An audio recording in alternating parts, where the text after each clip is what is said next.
সাম্প্রদায়িক সম্প্রীতির নগরী হচ্ছে সিলেট। আমরা সেই স্বাধীনতা পরবর্তী সময় থেকে আমাদের যে বাংলার শাশ্বত রূপ, আমাদের যে সিলেটের কৃষ্টি, যে ইতিহাস এবং যে ঐতিহ্য, সেই ঐতিহ্যকে কিন্তু আমরা ধরে রেখেছি।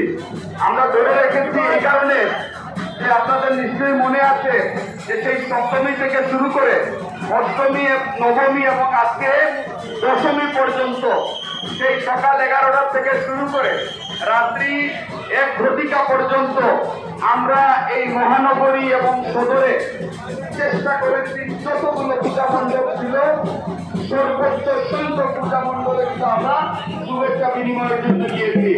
আমরা আমাদের পূজার একাশনের প্রার্থী আব্দুল মুজাদ্দিদ সাহেব ছিলেন এবং ওনার নেতৃত্বে আমরা আমাদের সেই সনাতন ধর্মাবলম্বী আমাদের ভাই বোনদের সাথে আমরা মিলিত হয়েছি এবং আমরা তাদের সাথে দেখা করেছি। আমরা প্রথমেই বলেছি যে এইবার আমাদের দলের ভারপ্রাপ্ত চেয়ারম্যান জনাব তারেক রহমান আমাদের দলের প্রত্যেক নেতা কর্মীকে নির্দেশনা দিয়েছিলেন এবং লিখিতভাবে সেই নির্দেশনা আমাদের দলের সিনিয়র যুগ্ম মহাসচিব জনাব রুহুল কবির রিজভী আমাদের কাছে প্রেরণ করেছেন। যেখানে পরিষ্কার বলা আছে যে আমাদের